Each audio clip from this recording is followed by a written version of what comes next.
네, 함께 예배드리는 분들과 우리 사랑의 인사 나누면 좋겠습니다. 여러분 지을 수 있는 가장 환한 미소를 지으며 많은 은혜 받으시기 바랍니다.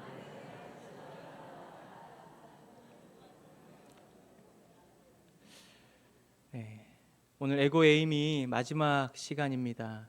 처음에 에고 에이미 설교를 시작할 때 이 설교가 끝날 쯤이면 좀 무더운 여름은 지나가겠다 이렇게 생각했는데 아직도 많이 덥습니다.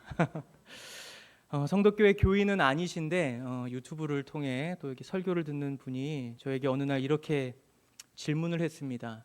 설교 잘 듣고 있는데 도대체 에고 에이미는 언제 끝나는 거냐고.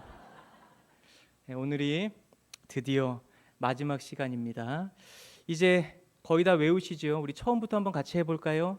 나는 생명의 떡이다. 나는 세상의 빛이다. 나는 양의 문이다. 나는 선한 목자다. 나는 부활이요 생명이다. 나는 길과 진리다. 우리 마지막 나는 참 포도나무다. 예, 뭐 이렇게 외우신 분들은 좀 한 발짝 앞서서 이렇게 지금 하셨는데 아무튼 지금 거의 다 이제 외우신 것 같습니다. 7주 동안 예수님의 존재와 정체성을 살펴보면서 주님은 우리에게 놀라운 은혜를 더하셨습니다. 제가 느끼는 가장 큰 변화는 예배가 점점 부흥하고 있다는 것입니다. 여러분 그렇게 믿으십니까? 교회가 회복되는 길은 너무나 명확합니다. 우리 안에 계신 예수 그리스도가 살아나는 것입니다. 예수로 충만하면 교회는 살아납니다. 예수의 생명이 예배 안에 흐르면 메마른 우리의 영혼이 회복되기 때문입니다. 예수의 복음과 진리가 선포되는 교회, 예수의 생명이 흐르는 교회가 되면 이 교회의 부흥은 자연적으로 따라오는 것입니다. 자주 말씀드리지만 기독교의 본질은 예수 그리스도이고 신앙의 본질은 예수 그리스도를 닮아가는 겁니다. 기독교의 본질이 뭐라고요? 예수 그리스도. 신앙의 본질은 예수 그리스도를 닮아가는 겁니다. 이것을 분명하게 믿는 성도와 모르고 믿는 성도의 신앙생활은 다를 수밖에 없습니다. 맹신은 모르고 믿는 것을 말합니다. 주님은 우리에게 맹신을 요구하지 않습니다. 예수님은 당신이 누구신지를 우리가 잘 알고 믿기를 원하시고 그래서 자신을 말씀으로 계시하여 주시고 자신을 에고 에이미로 선언해 주셨던 겁니다. 예수님이 누구신가? 이 질문에 대한 대답을 가지고 신앙생활을 영위하게 되길 주님의 이름으로 축복합니다. 예수님은 나는 참 포도나무다 이렇게 말씀을 하셨습니다. 요한복음 15장 1절의 말씀 우리 같이 한번 읽어보겠습니다. 나는 참 포도나무요 내 아버지는 농부라. 이 말씀에는 포도나무도 등장하고 농부도 등장합니다. 포도나무는 성자 예수님, 그리고 농부는 성부 하나님을 말하는 겁니다. 저는 이 어렸을 적에 하나님을 생각하면 너무 무섭고 또 두려운 이미지가 강했습니다. 제가 다니는 교회에는 이상하게도 무서운 분들이 많았습니다. 목사님도 무섭고 장로님도 무섭고 심지어 사모님도 무서웠습니다. 부모님도 무섭고 선생님도 무섭고 교회의 권위자들은 거의 무서운 분들이었습니다. 지금도 생각해 보면 주일날 보면 늘 이렇게 미간에 인상을 쓰고 있었습니다. 그래서 저는 하나님도 당연히 무서운 분일 거라 생각했어요. 말씀을 듣다 보면 하나님께 죄를 회개하라 이렇게 하는데 저는 솔직하게 하나님께 회개할 게 없었습니다. 제가 죄를 짓지 않아서가 아니라 제가 지은 죄들을 늘 목사님께 혼나고 또 장로님께 혼나고 부모님께 혼났기 때문에 즉결 심판을 받았기 때문에 제가 회개할 게 없었어요. 죄값을 제가 치른 거죠. 저는 용서의 은혜를 잘 모르고 살았습니다. 예배드리면 숨도 못 쉴 정도로 엄숙하고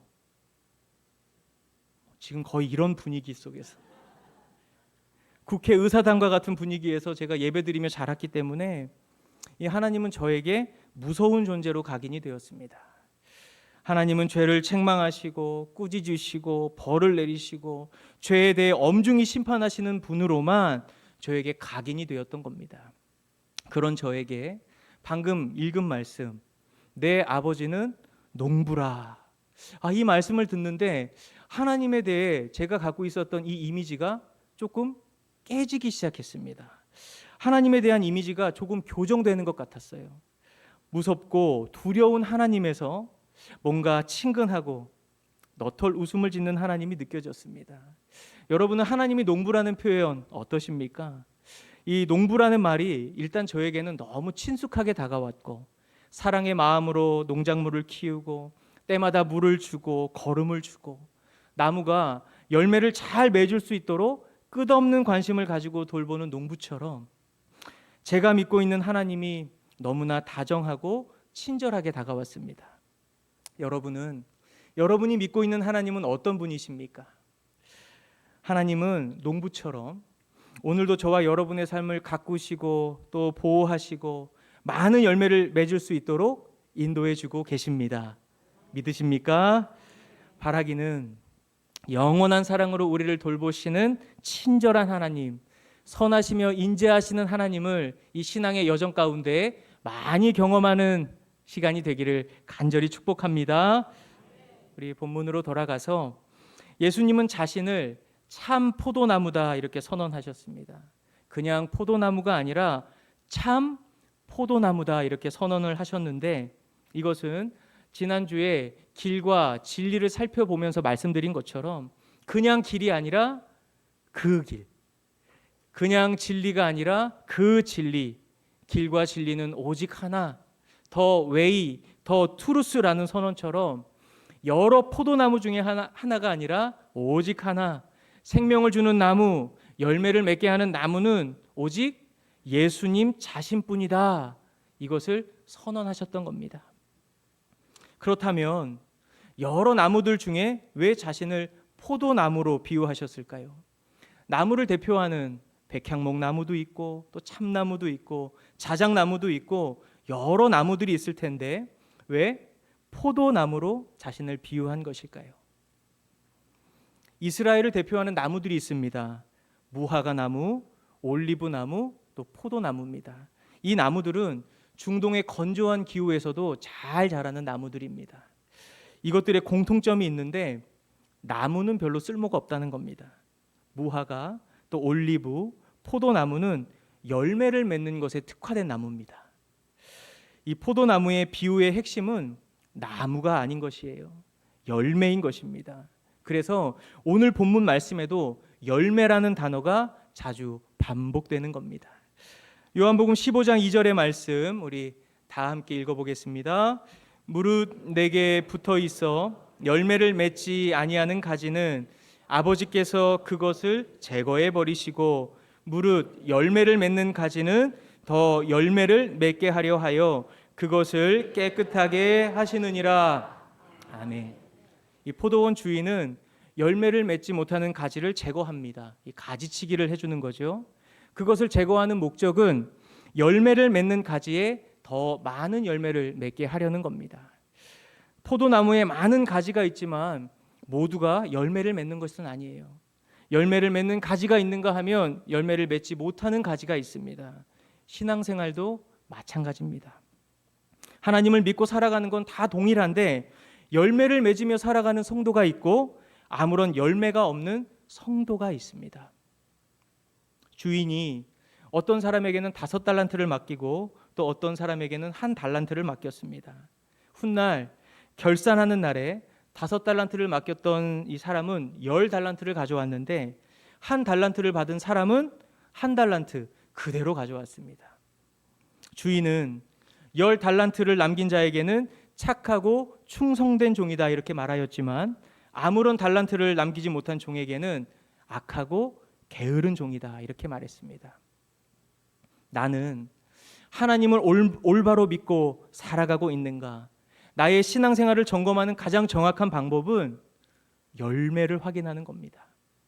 사과나무에는 사과가, 배나무에는 배가 열리는 것처럼 나의 삶에 맺힌 열매를 확인하면 그것이 선한 열매인지 악한 열매인지 아무런 열매도 없는 것인지를 확인하게 되는 겁니다. 믿음의 삶은 말이 아니라 열매가 증명하는 겁니다. 우리 말씀을 이어보겠습니다. 요한복음 15장 4절과 5절의 말씀입니다. 내 안에 거하라. 나도 너희 안에 거하리라. 가지가 포도나무에 붙어 있지 아니하면 스스로 열매를 맺을 수 없음 같이 너희도 내 안에 있지 아니하면 그러하리라. 나는 포도나무요 너희는 가지라. 그가 내 안에 내가 그 안에 거하면 사람이 열매를 많이 맺나니 나를 떠나서는 너희가 아무것도 할 수 없음이라. 아멘. 예수님은 열매 맺는 삶에 대해 다음과 같이 말씀을 하십니다. 내 안에 거하라. 나도 너희 안에 거하리라. 열매를 맺으려면 포도나무가 가지에 붙어 있는 것처럼 예수님께 붙어 연합된 삶을 살아야 한다는 겁니다. 오늘 본문이 우리에게 너무 익숙한 말씀이어서 그렇지 잘 생각해 보면 이 본문 말씀은 우리에게 너무나 부담스러운 말씀입니다. 제가 이 신방 대신방 중에 있는데 이렇게 각 가정을 방문합니다. 이 가정을 방문하면 참 놀라운 게 다 새 집 같습니다. 집에 방문하면 먼지 한 톨도 보이지가 않아요. 너무 깨끗하고 모든 것이 정리가 돼 있고, 어떤 성도님은 저에게 목사님 새벽부터 청소했어요 이렇게. 네, 여러분, 제가 여러분 집에 신방이 아니라 매일 같이 산다고 한번 생각해 보시기 바랍니다. 갑자기 분위기가 왜 이렇게 심각해졌죠?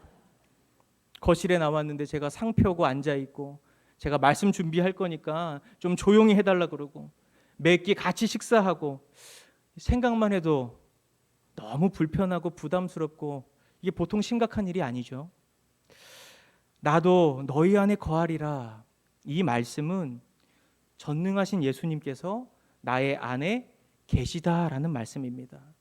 저와는 비교할 수 없는 만왕의 왕이신 예수님께서 여러분 안에 살고 계시다라는 거예요. 여러분 그렇게 믿으십니까? 그런데 하나도 불편하지 않고 부담스럽지 않고 아무렇지도 않은 이유가 무엇입니까? 예수님이 나의 안에 계시다. 이것이 사실로 믿어진다면 우리는 말도 조심하고 행동도 조심하고 생각도 다 조심하면서 내 마음대로 그렇게 살지 않을 겁니다. 하나님의 말씀에 귀를 막고 말씀은 읽기는 하지만 듣기는 하지만 그것으로 끝이고, 일상에서는 전혀 신경 쓰고 살고 있지 않기 때문에 우리 안에 계신 예수님 모른 척하고 외면하고 사실 우리 예수님 무시하고 살아가는 겁니다.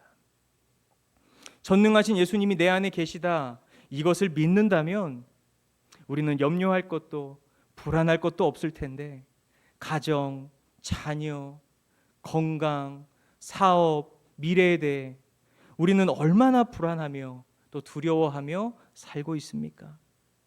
이 한 기관이 일반인을 대상으로 이 1,000명에게 조사했습니다. 이 첫 번째 질문은 이것인데, 자신의 삶이 불행하다고 생각해 본 적이 있습니까? 여러분은 어떻게 대답하시겠습니까? 조사에 따르면 삶이 불행하다고 생각해 본 적이 있다는 응답이 63%가 나왔습니다. 그러니까 국민 3명 중에 2명 가까이가 불행하다고 느낀 적이 있다는 겁니다. 불행하다고 느끼는 가장 큰 이유, 56%가 본인의 경제적 문제이고 또 45%가 집안의 경제적 능력이라고 답했습니다. 그 외에도 본인의 능력, 성격, 건강, 타인의 관계로 인해 불행을 느낀다 이렇게 답하기도 했지만, 이 조사를 통해 확실하게 알 수 있는 건 경제적으로 부족하기 때문에 불행을 느끼는 사람이 상당수라는 거죠. 여러분의 삶은 요즘 어떠십니까? 나는 불행한 사람이야, 이런 생각이 들고 불안과 염려와 두려움으로 살아가고 계십니까? 아니면 여러분 안에 계신 예수님으로 인해 평안과 기쁨, 안정감을 누리며 살아가고 계십니까? 오늘 이 말씀 추상적인 말씀이 아닙니다. 우리의 인생을 변화시키는 놀라운 능력의 말씀이고 오늘을 살아가는 그리스도인에게 가장 중요한 말씀입니다. 제가 25살에 인격적으로 예수님을 만나고 성령 체험을 하고 나서는 완전히 다른 사람이 됐습니다. 이 전에는 깨닫지 못하다가 성령을 받고 이 말씀을 읽는데 성경에 나오는 인물들이 너무 대단해 보이는 겁니다. 또 부럽기도 했습니다. 그래서 성경에 나오는 위대한 인물처럼 저의 삶도 위대한 삶이 되게 해달라고 기도했습니다.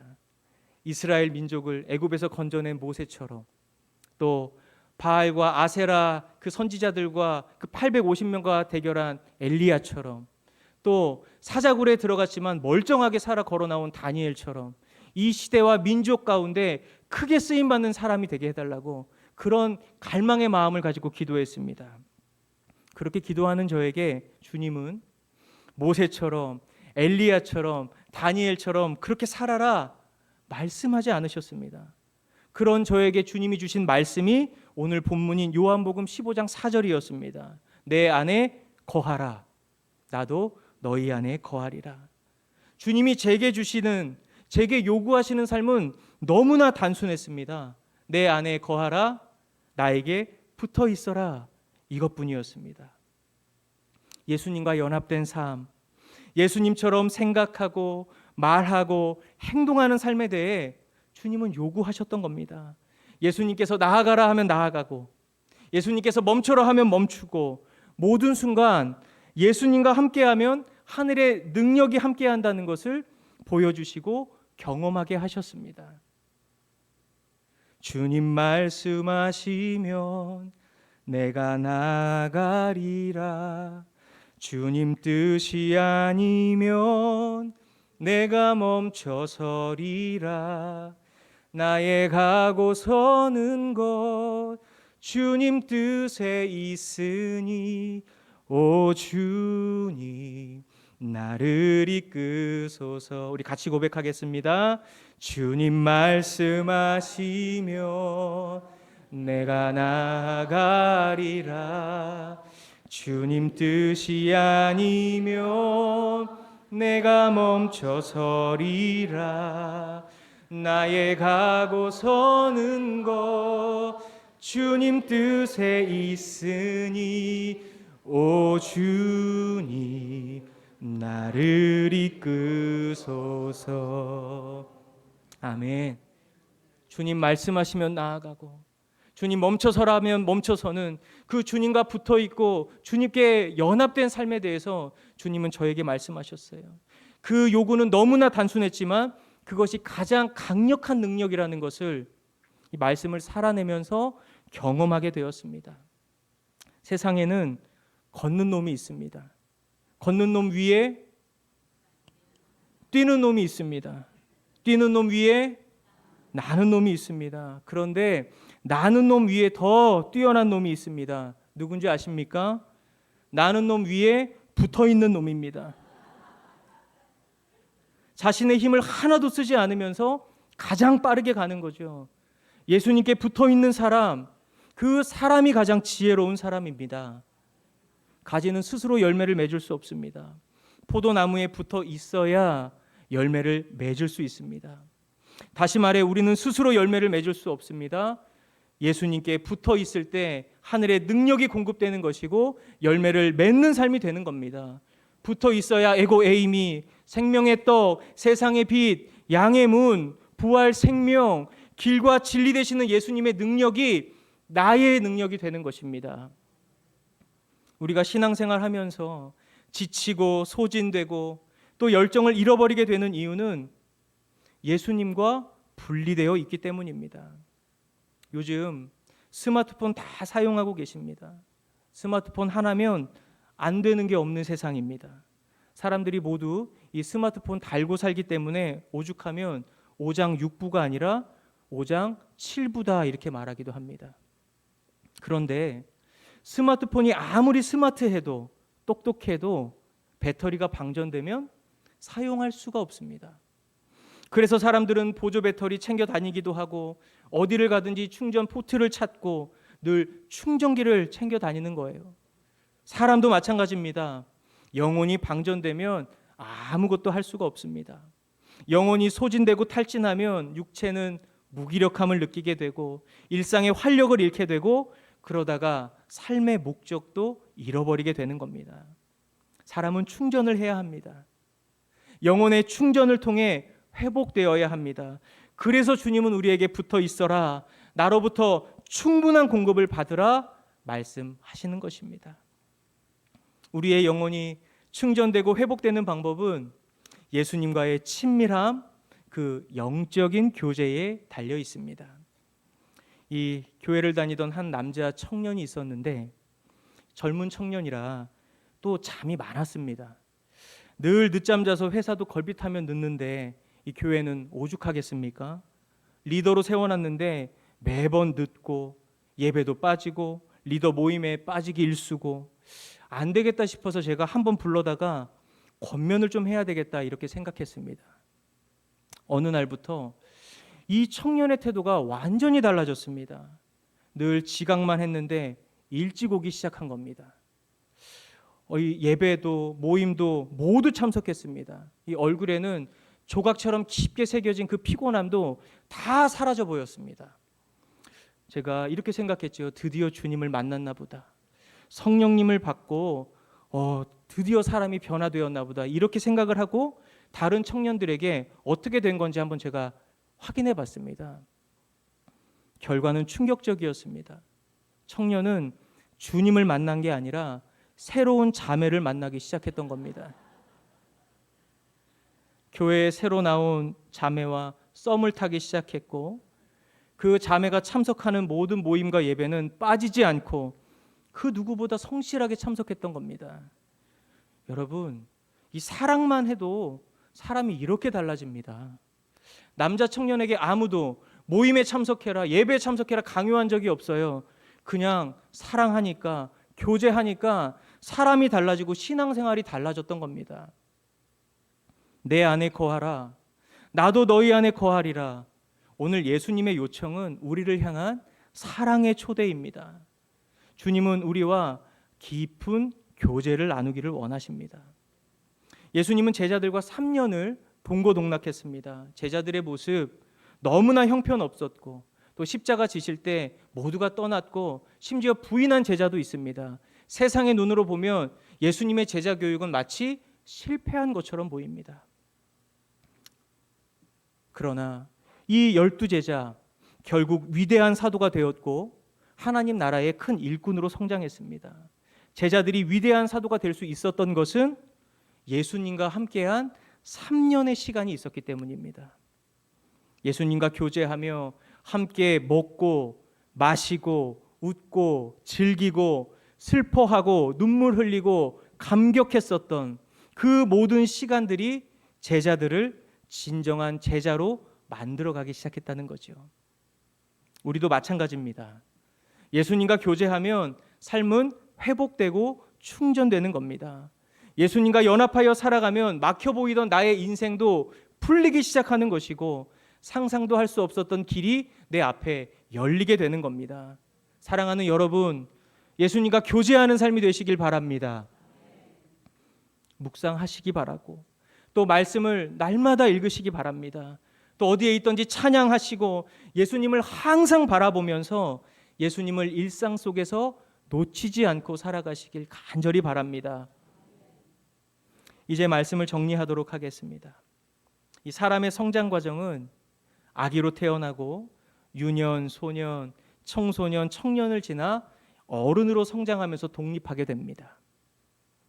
신앙의 여정은 이것과 완전히 반대입니다. 아기에서 어른으로 가는 것이 아니라 신앙은 어른에서 아기로 가는 겁니다. 독립된 존재에서 점점 의존적인 존재로 가는 것이 신앙생활인 것입니다. 예수님 처음 믿으면 어른처럼 의심하고 불신하고 여전히 자신의 능력, 지식, 경험을 중요하게 여기며 살아갑니다. 그러다가 신앙이 성장하고 성숙해 갈수록 예수님을 의지하는 빈도가 늘어나게 됩니다. 점점 자신의 것을 내려놓게 되는 거죠.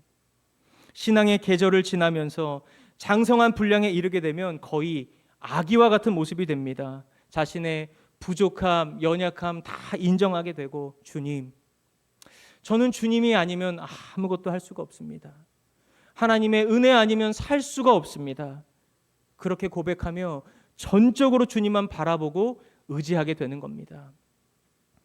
예수님 만나기 전에는 내가 100이었는데 점점 나는 80, 주님 20, 나는 50, 주님 50, 나는 20, 주님은 80, 그러다가 나는 0이 되고 주님은 100이 되고, 그렇게 두 손 들고 주님 앞에 나아가 주님만 전적으로 의지하는 사람, 그 사람이 바로 성숙한 신앙인이라는 겁니다. 신앙은 독립이 아닙니다. 홀로 서기가 아닌 겁니다. 예수님과의 연합입니다. 동행인 것입니다. 오늘 우리에게 주신 이 참 포도나무가 우리에게 주는 메시지는 전적으로 예수님을 의존하는 삶을 말하는 겁니다. 스스로 열매 맺을 수 없다, 이렇게 단언하십니다. 예수님에게 붙어 있어야 열매를 맺는 삶이 된다는 겁니다. 바라기는 예수님에게 꼭 붙어 있어서 여러분의 신앙의 여정 가운데 많은 열매를 맺고 살아가는 귀하고 복된 신앙의 삶이 되시기를 주님의 이름으로 축원합니다.